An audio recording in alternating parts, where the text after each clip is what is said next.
प्रिय विद्यार्थियों, आज हम आपको गोलीय दर्पण से संबंधित आंकिक प्रश्न हल करवाएंगे। गोलीय दर्पण से संबंधित आंकिक प्रश्न हमारे दर्पण सूत्र और आवर्धनता सूत्र पर आधारित है। तो आप देखिए, आपकी बुक में जो पहला प्रश्न है, अवतल दर्पण की फोकस दूरी 30 सेंटीमीटर है। यदि एक बिंब 40 सेंटीमीटर की दूरी पर रखा है तो प्रतिबिंब की स्थिति बताइए। आप प्रश्न का अध्ययन कीजिए बारी बारी से और फिर आपको समझाते हैं कि प्रश्न को कैसे आपने हल करना है। तो विद्यार्थियों, अवतल दर्पण से संबंधित प्रश्न आपके सामने है। सबसे पहले जो भी प्रश्न आता है, आपका पहला प्रश्न है, जो भी प्रश्न आता है हम सबसे पहले दर्पण को अवश्य लिख लेना चाहिए कि दर्पण कौन सा है। चूंकि यहाँ दर्पण है, अवतल दर्पण है, और इस अवतल दर्पण की फोकस दूरी जो है, फोकस दूरी किससे रिप्रेजेंट करते हैं? बिल्कुल सही आंसर, F से। फोकस दूरी F से रिप्रेजेंट करते हैं। विद्यार्थियों, अनुमान लगाइए या सटीक आंसर दीजिए कि ये जो F है वो प्लस में होगा या माइनस में होगा। आपका पहला प्रश्न 9वें अध्याय का आंकिक प्रश्नों के अंतर्गत F किस में होगा? कुछ विद्यार्थियों ने अनुमान प्लस का लगाया है, कुछ ने माइनस का लगाया है। जो विद्यार्थी पूर्व बात भूल गए हैं तो पूर्व बात को स्मरण करते हैं। ये हमारा अवतल दर्पण है और इसके अंदर हम देखते हैं कि समांतर अक्षीय किरण वापस इस ओर ही जाती है। तो इसका मतलब इसका F बाईं ओर है और बाईं ओर की दूरियां विद्यार्थियों माइनस में होती है, ऋणात्मक में होती है। इसका मतलब अवतल दर्पण का फोकस है वो ऋणात्मक होगा, माइनस 30 सेंटीमीटर। दूसरी ओर विद्यार्थियों लिखा है, यदि एक बिंब 40 सेंटीमीटर पर रखा है, बिंब से तात्पर्य वस्तु है वो दर्पण से 40 सेंटीमीटर आगे रखी है, मतलब बिंब की दूरी, अर्थात हम बिंब की दूरी को व्यक्त करते हैं। बिंब की दूरी जिसको हम व्यक्त करते हैं विद्यार्थियों u से। u बराबर है, चूंकि आपको पूर्व में बताया था u को भी हमने माइनस में लेना है, वो है 40 सेंटीमीटर, इसलिए लिखा जाएगा माइनस 40 सेंटीमीटर। प्रश्न में पूछा क्या गया है विद्यार्थियों?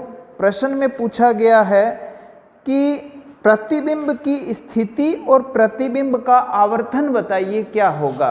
तो प्रतिबिंब की स्थिति को व्यक्त किससे करते हैं ये बताइए जरा। बिल्कुल सही, कुछ विद्यार्थियों ने अनुमान लगा लिया।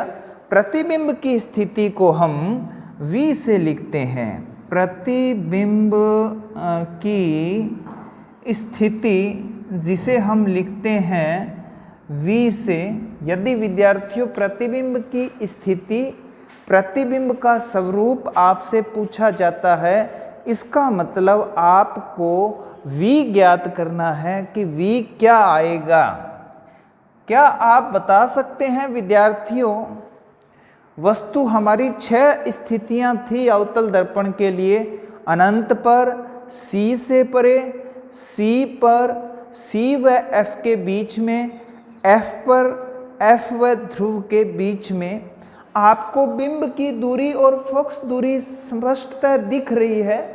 क्या आप ये अनुमान लगा सकते हैं कि वस्तु कहाँ, कौन सी पोजीशन पे रखी हुई है, कौन सी स्थिति पे रखी हुई है? क्योंकि हम किसी भी आंकिक प्रश्न को पूर्व अनुमान से भी पूर्व अनुमान लगा करके हम आंसर निकाल सकते हैं, सटीक आंसर तक पहुंच सकते हैं।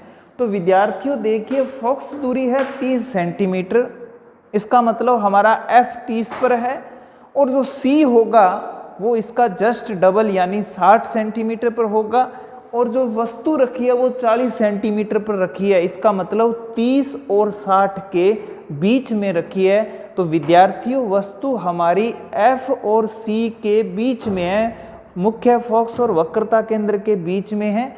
और आप जानते हैं जब वस्तु मुख्य फोकस और वक्रता केंद्र के बीच में होती है तो उसका प्रतिबिंब वक्रता केंद्र से या C से परे बनता है।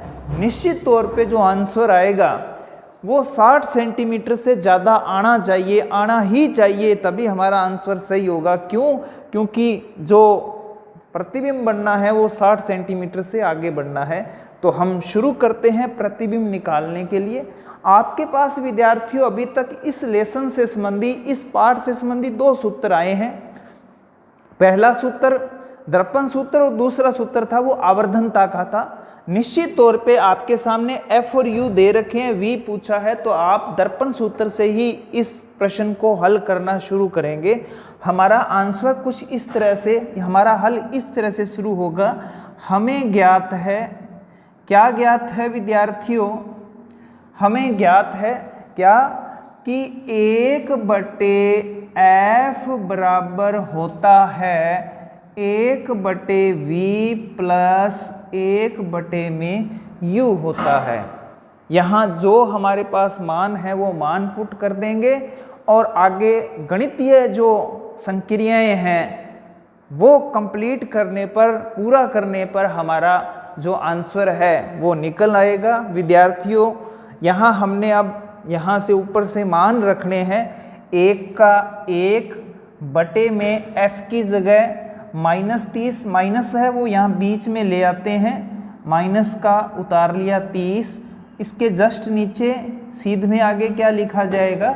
बराबर 1 में V चूंकि हमारे पास है नहीं तो V का V रहेगा। उसके जस्ट आगे विद्यार्थियों प्लस 1 में U यहाँ कितना है? -40 है। इसका अगला स्टेप क्या होगा विद्यार्थियों? ये प्लस माइनस जब इनका मल्टीप्लाई करेंगे, गुणा करेंगे, तो ये प्लस माइनस माइनस हो जाएगा। किस तरह से बनेगा हमारा नेक्स्ट स्टेप? -1/30 बराबर 1 में V माइनस 1 में 40। अब विद्यार्थियों हमें V का मान निकालना है और ये जो हमारी एचर राशि है -1/40 है, उसको हम बाईं ओर ले आएंगे। 1/30 इस तरफ ही रहेगा, -1 में 30। जब पक्षांतरण करते हैं तो जो माइनस वाली राशि होती है दूसरे पक्ष में जाते ही वो प्लस की हो जाती है।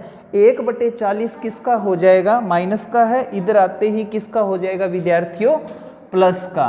प्लस 1 में 40 बराबर इधर बच गया 1 में V। अब विद्यार्थियों किस तरह से इसको हल करते हैं? निश्चित तौर पे आपकी गणित आधारभूत अच्छी है, मैं उम्मीद करता हूं कि आप इससे आगे भी सॉल्व कर सकते हैं। कुछ विद्यार्थी साथ साथ हल कर रहे हैं, बहुत अच्छी बात है। यदि आप साथ साथ हल करते हो तो बहुत ही अच्छी बात है, अन्यथा आप बाद में भी इसको हल कर सकते हैं।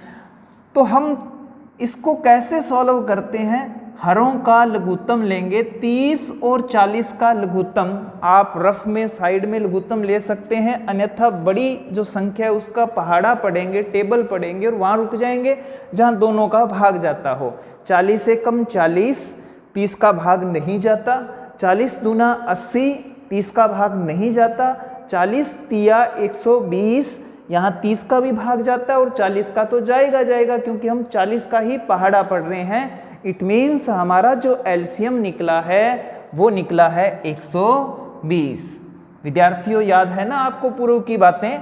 बिल्कुल, मैं ये अपेक्षा रखता हूँ कि आप पूर्व के ज्ञान से परिचित हैं और अपने उस पूर्व ज्ञान को यहाँ पर भली भांति उपयोग में ला रहे हैं।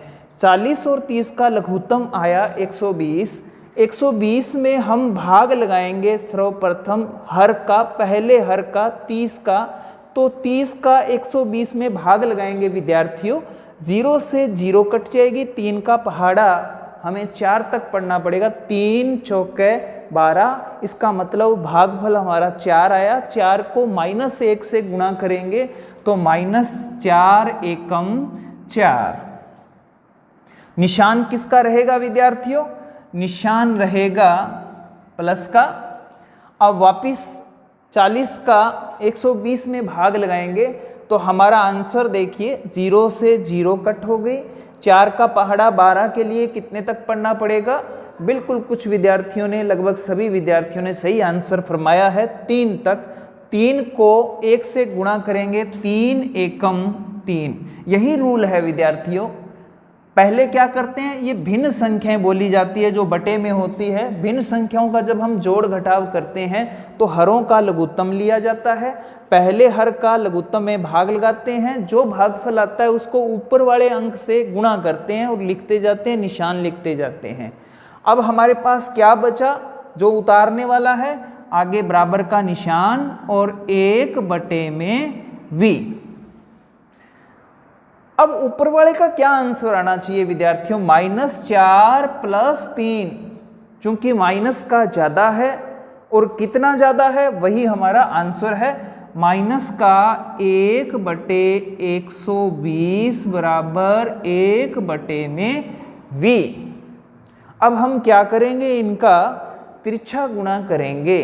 तिरछा गुणा करेंगे, रूल भी यही है, v एकम b -120 एकम 120। आपको v की जो स्थिति है वो दिखाई दे रही है 120 सेंटीमीटर। प्रतिबिंब की स्थिति 120 सेंटीमीटर पे है। जैसे कि मैंने आपको पूर्व में ही बताया था, हमारा जो वक्रता केंद्र है या वक्रता त्रिज्या है वो फोकस दूरी की दुगनी होती है, हम पहले से जानते हैं। वक्रता त्रिज्या 60 सेंटीमीटर आई थी, वक्रता केंद्र 60 सेंटीमीटर पे था और ये 120 आया। इसका मतलब ये वक्रता केंद्र से या C से कहाँ बना है? परे बना है। तो हम लिख सकते हैं प्रतिबिंब की स्थिति विद्यार्थियों क्या रही है? प्रतिबिंब की स्थिति, प्रतिबिंब की, अतः प्रतिबिंब की स्थिति मतलब प्रतिबिंब कहाँ है? C से परे बना है, जो कि हमारा पूर्व अनुमान था। हम वस्तु की दूरी और फोकस दूरी को देखकर पूर्व अनुमान लगा सकते हैं। ये आंसर हमारे पूर्व अनुमान की कसौटी पे बिल्कुल खरा उतरता है। अतः प्रतिबिंब कहाँ बना? C से परे। चूंकि v का मान माइनस में आया है और इस माइनस से किसी भी गोलीय दर्पण में हम प्रतिबिंब का स्वरूप या प्रकृति भी निर्धारित कर सकते हैं। हालांकि दिए गए प्रश्न में आपसे प्रकृति नहीं पूछी है, परंतु आगे के कई प्रश्न हैं जिसमें आपसे प्रकृति या स्वरूप पूछा है। तो विद्यार्थियों वहाँ हम इस निशान से, इस चिन्ह से भी हम बता सकते हैं कि प्रतिबिंब की प्रकृति क्या है। चूंकि गोलीय दर्पण में v का माइनस में आना, ऋणात्मक आना आपको पूर्व ज्ञान है। v का ऋणात्मक आना इस बात को इंगित करता है कि प्रतिबिंब जो है वो कैसा है? वास्तविक है। प्रतिबिंब वास्तविक है और उसके साथ साथ उल्टा है। तो ये हुई विद्यार्थियों प्रतिबिंब की स्थिति और प्रतिबिंब की प्रकृति या स्वरूप की बात। हालांकि प्रतिबिंब की ऊंचाई आपसे नहीं पूछी है, लेकिन आवर्धन पूछा है। आवर्धन का मतलब आप चले जाइए m पर भी कितना बड़ा, कितने गुना प्रतिबिंब बनता है। विद्यार्थियों आप जानते हैं आवर्धन का मतलब क्या होता है? आवर्धन, आवर्धन से तात्पर्य हमसे पूछा है m। m का मतलब -v बटे में u। m बराबर -v का मान आया है -120 और u का मान आया है माइनस, आया नहीं हमें दिया था -40। चूंकि इस माइनस से माइनस कट गया, एक माइनस हमारा बीच में मौजूद रहेगा। -3 ये आया है m का मतलब 3 गुना लिख सकते हैं जब आवर्धन की बात करें तो। विद्यार्थियों, माइनस से तात्पर्य ये है कि प्रतिबिंब जो है वो उल्टा बनेगा, नीचे की ओर उसकी नोक होगी, चेहरा या सिर उसका नीचे की ओर होगा। और 3 का मतलब m3 आने का मतलब वस्तु का 3 गुना प्रतिबिंब बनेगा। इसका मतलब ये है कि यदि हम वस्तु 1 सेंटीमीटर की लेंगे तो उसका उल्टा प्रतिबिंब 3 सेंटीमीटर का बनेगा। यदि हम वस्तु 10 सेंटीमीटर की लेंगे तो उसका 3 गुना 30 सेंटीमीटर का प्रतिबिंब बनेगा। ये आवर्धन का मतलब होता है, आवर्धित प्रतिबिंब प्राप्त होगा। इसी प्रकार हम विद्यार्थियों एक अवतल दर्पण के साथ साथ उत्तल दर्पण का प्रश्न ले लेते हैं। आपकी पाठ्य पुस्तक में पहला प्रश्न हो गया है आंकिक, दूसरा प्रश्न आपका उत्तल दर्पण का है, उसके बाद 5वां प्रश्न उत्तल दर्पण का है। तो ये 3 प्रश्न हैं, पहला, दूसरा और 5वां। तो विद्यार्थियों अब हम देखते हैं उत्तल दर्पण के लिए प्रश्न संख्या 2 जो उत्तल दर्पण के बारे में दिखाया गया है। प्रश्न पढ़ते हैं और ये आपका प्रश्न हो गया। 5वां प्रश्न आप स्वयं कोशिश करना, किसी विद्यार्थी से नहीं हल होता है तो निसंकोच मोबाइल या दूरभाष के माध्यम से पता कर सकते हैं। प्रतिबिंब की स्थिति, फोकस दूरी, ये सब दिए हुए हैं। विद्यार्थियों प्रश्न संख्या 2, दर्पण अब की बार हमारे पास है, दर्पण हमारे पास है उत्तल दर्पण। उत्तल दर्पण क्या दिया है, प्रश्न को पढ़ने से पता लगता है। एक बिंब का उत्तल दर्पण से प्रतिबिंब 8 सेंटीमीटर पर दिखाई देता है। प्रतिबिंब 8 सेंटीमीटर पर दिखाई देता है। इट मीन्स ये किसकी दूरी है विद्यार्थियों? प्रतिबिंब की दूरी है, प्रतिबिंब की दूरी। बड़ा स्पष्ट किताब के अंदर प्रश्न में लिखा हुआ है, बिंब का उत्तल दर्पण से प्रतिबिंब बनता है, दर्पण से 8 सेमी पर दिखाई देता है। मतलब ये हमें v दे रखी है, वो है 8 सेंटीमीटर। अब विद्यार्थी इसको प्लस का लें या माइनस का लें, ये हमारा जरूर जिज्ञासा का, क्यूरियोसिटी का विषय है। लेकिन उससे पहले हम फोकस दूरी देख लें, फिर हम बात करेंगे कि ये क्या है, कौन सी स्थिति में लें। इसकी फोकस दूरी मतलब f, फोकस दूरी दे रखी है, f इसका है विद्यार्थियों, f है इसका 16 सेंटीमीटर। तो आपको पता है उत्तल दर्पण का f हमेशा किस में होता है? प्लस में ही होता है। हमसे पूछा है दर्पण से बिंब की दूरी, इसका मतलब हमसे पूछी गई है u पूछी गई है। यहाँ एक बात क्लियर हो गई क्या, कि हमें यहाँ पर दर्पण सूत्र का इस्तेमाल करना है।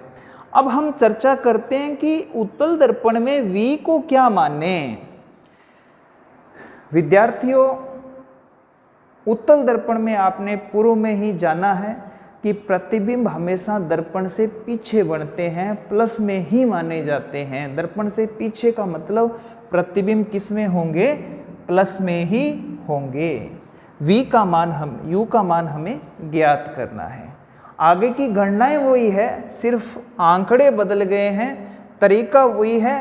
किसकी सहायता से हम लगाएंगे? दर्पण सूत्र द्वारा, जो हमारा है, बोलिए बोलिए, जो हमारा है बिल्कुल सही, 1/f बराबर 1/v प्लस 1/में u। कौन सा दर्पण चल रहा है विद्यार्थियों? ये वही दर्पण है जिसमें हम अपना मजाकिया चेहरे देखते हैं, हम अपने सीधे प्रतिबिंब देखते हैं, वाहनों के पश्च दृश्य देखने के लिए साइड का शीशा लगाते हैं, पार्श्व का दर्पण बोल देते हैं। और इसके अलावा आप एटीएम मशीनों में पीछे के लोगों को देखने के लिए लगाते हैं, खतरनाक मोड़ों पर लगाते हैं। इसके अलावा भी उत्तल दर्पण के कई बहुत सारे उपयोग हैं जिनकी हमने विस्तार से पूर्व में चर्चा की जा चुकी है। 1/f 1/में f का मतलब 16 बराबर 1/में v कितना है विद्यार्थियों 8, चूंकि दोनों ही प्लस के हैं, और प्लस 1/में u। अभी चूंकि 1/8 हमारी चर संख्या है, उसको अचर संख्या है, उसको 1/16 की ओर ले आएंगे तो हमारा फाइनली अगला स्टेप क्या होगा 1/16 माइनस 1/8 बराबर 1/में u।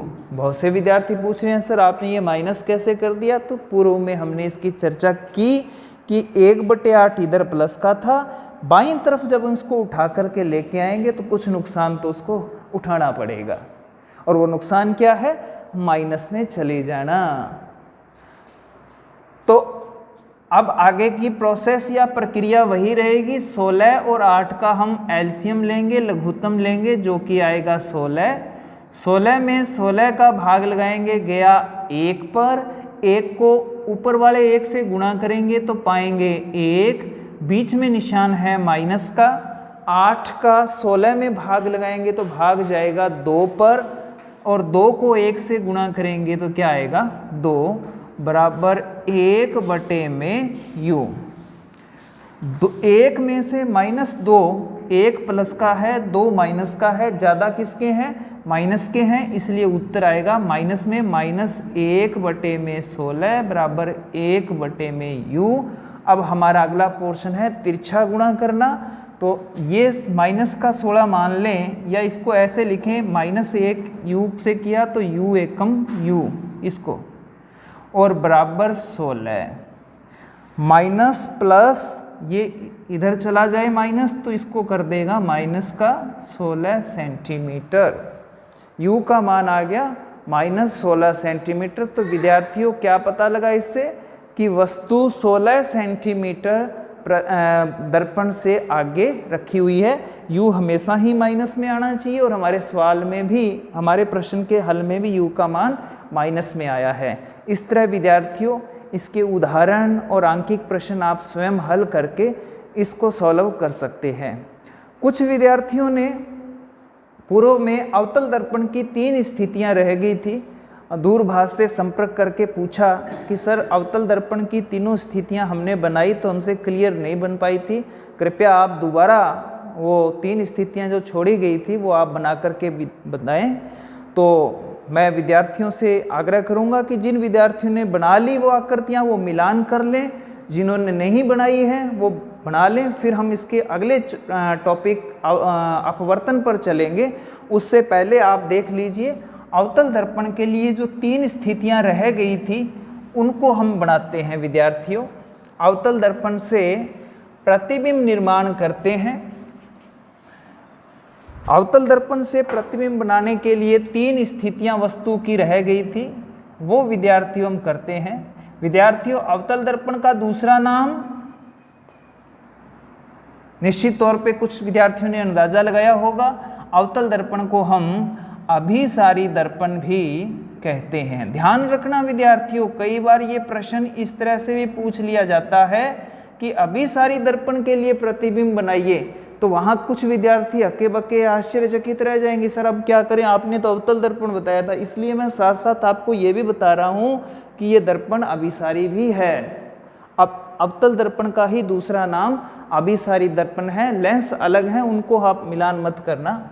तो अवतल दर्पण के लिए जो 3 स्थितियां रह गई थी विद्यार्थियों, एक स्थिति रह गई थी जब वस्तु C व F के बीच हों। ये वस्तु की स्थिति है विद्यार्थियों, या बिंब की स्थिति है। वस्तु C या F के बीच हैं। दूसरी स्थिति जब वस्तु C पर है, और तीसरी स्थिति जब वस्तु F पर है। ये 3 स्थितियां थी जिनके प्रतिबिंब मैंने आपके ऊपर छोड़े थे कि आप बना सकते हैं। चूंकि बहुतों ने प्रयास किया है फिर भी आप कुछ नहीं बना पाए हैं, तो मिलान कर लीजिए। विद्यार्थियों ज्योमेट्रिकल स्ट्रक्चर्स हम तैयार करेंगे, ज्यामितीय संरचना जो आपके पास ज्योमेट्री है उसकी सहायता से। हम सबसे पहले अवतल दर्पण बनाएंगे। प्रकार को अंदाजे से 3 या 4 सेंटीमीटर खोलते हुए इस प्रकार से अवतल दर्पण बनाएंगे। जहां आपने प्रकार की नोक रखी थी वहां हम वक्रता केंद्र निर्धारित कर देंगे और इसको दर्पण बनाने के लिए इसकी उभरी हुई पृष्ठ पर हम रजत पॉलिश कर देंगे। रजत पॉलिश करने के उपरांत ये हमारा अवतल दर्पण निर्मित हो जाएगा। परिभाषिक शब्दावलियाँ आपको बताई जा चुकी है। आप जानते हैं इस बिंदु को हम मानते हैं ध्रुव। ये जो लाइन है, रेखा है, इसको हम कहते हैं मुख्य अक्ष। यहाँ से जहाँ प्रकार रखा उसको हम लिखते हैं C। ध्रुव और C के बिल्कुल बीच में हम जो बिंदु लेते हैं विद्यार्थियों, उसको हम क्या लिखेंगे? F। जितनी दूरी पर ये F आगे है उतनी ही दूरी पर आपने पीछे F लेना है, उससे जस्ट आगे उतनी ही दूरी पर आपने C लेना है।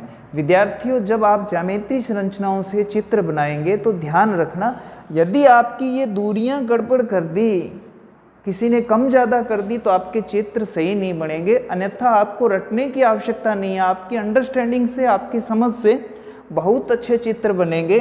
तो आपने ये दूरियां इक्वल रखनी हैं। ये आप 2-2 सेंटीमीटर ले रहे हैं तो आपने ये 2 सेंटीमीटर, ये भी 2 सेंटीमीटर यहाँ से लेनी है, ऐसे ही पीछे ये रखनी है। हम आते हैं अपनी वस्तु की स्थिति पे। इस तरफ हम निष्कर्ष निकालेंगे किसके बारे में विद्यार्थियों? प्रतिबिंब के बारे में निष्कर्ष लिखेंगे कि प्रतिबिंब की स्थिति क्या होगी, प्रतिबिंब का आकार कैसा होगा और उसका स्वरूप या प्रकृति कैसे होगी। कुछ भी, ये 3 तथ्य हम करेंगे जब हम चित्र बना लेंगे। तो सबसे पहले हम वस्तु रखने जा रहे हैं C व F के बीच में। कहीं कुछ भी आपको घर से रटने या याद रखने की आवश्यकता नहीं है।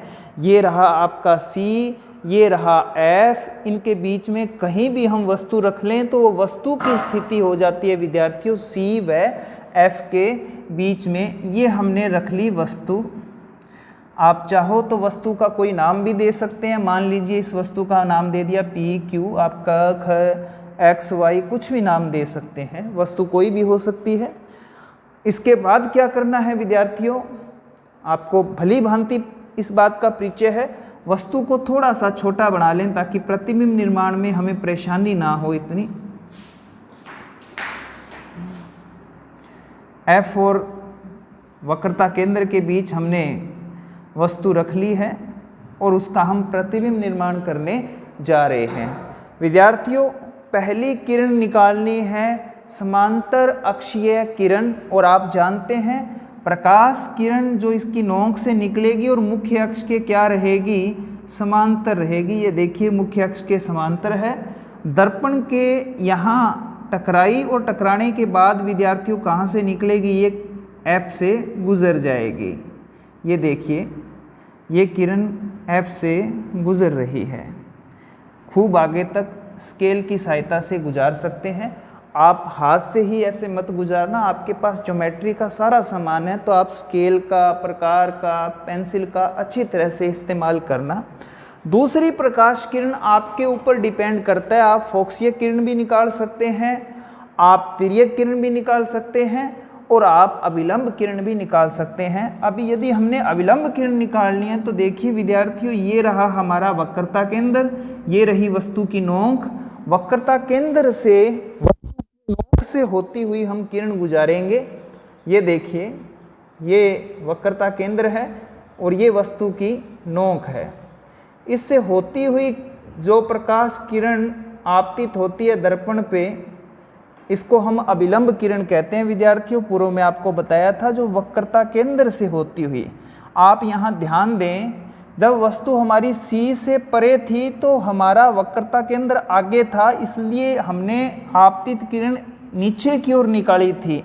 अब चूंकि वस्तु C से इधर आ गई है, दर्पण की ओर आ गई है, तो आपतित किरण ऊपर से निकालनी पड़ेगी विद्यार्थियों। इस तरह से ये देखिए ये किरण जा रही है, ये जाने का चिन्ह लगा दिया और जाने के बाद ये दर्पण के टकराई और टकराने के बाद इसी दिशा में वापस मुड़ गई। चूंकि आप देख रहे हो इसकी वापस आने की दिशा ये है और इधर जाने बढ़ाने पर, आगे बढ़ाने पर ये दूरी धीरे धीरे विद्यार्थियों क्या हो रही है, कम हो रही है। इसी तरह आप धीरे धीरे याद करते रहेंगे या पढ़ते रहेंगे तो बहुत बड़ी राशि आप याद रख सकते हैं, बहुत बड़े विषयों को अपने अंदर समा सकते हैं। आप इकट्ठा करने की कोशिश करेंगे, कुछ नहीं होगा। जिस प्रकार ये किरणें धीरे धीरे आपस में जा कर के क्या हो रही है, मिल रही है। देख सकते हो आप, ये यहाँ पर आकर के मिल गई और जहाँ पर मिलती है वहाँ वस्तु का क्या बनता है, प्रतिबिंब बनता है। आप देख सकते हैं प्रतिबिंब की जो यहाँ जहाँ प्रकाश किरणें मिली हैं वहाँ प्रतिबिंब का नोक बनेगा। अब नोक यहाँ बनी है तो इसकी साइज ऊपर की ओर बढ़ाएंगे तो ये प्रतिबिंब बन गया हमारा। अब विद्यार्थियों आपको प्रतिबिंब के इन तथ्यों के ऊपर कहीं भी रटने की आवश्यकता नहीं है। चित्र आपके सामने है, आप चित्र से बता सकते हैं कि प्रतिबिंब की स्थिति कहाँ है। ये हमारा C है और ये C से क्या है, परे है। आपको मैंने ट्रिक भी बताई थी उस दिन और आज आप चित्र से समझ भी सकते हैं। प्रतिबिंब बना है C से परे, तो प्रतिबिंब की स्थिति रही क्या भी, C से परे। अब बात करते हैं हम प्रतिबिंब के आकार पे। तो विद्यार्थियों ये है हमारी वस्तु और ये है प्रतिबिंब। छोटा आकार, कुछ आइडिया लगा रहे हैं जी शायद छोटा होगा, भाई स्पष्ट दिख रहा है। देखिए कितना बड़ा प्रतिबिंब बना है, कितनी छोटी वस्तु थी। निश्चित तौर पे प्रतिबिंब क्या बनता है, वस्तु से बड़ा बनता है। वस्तु से क्या बना, बड़ा। अब हम बात करते हैं इसकी प्रकृति की। तो प्रतिबिंब वास्तविक और उल्टा बनता है। चूंकि उल्टा दिख ही रहा है, प्रकाश किरणें वास्तव में मिल रही है, इसलिए हम इसको कहेंगे क्या भाई, वास्तविक और उल्टा। ये है विद्यार्थियों जब वस्तु C व F के बीच में हो।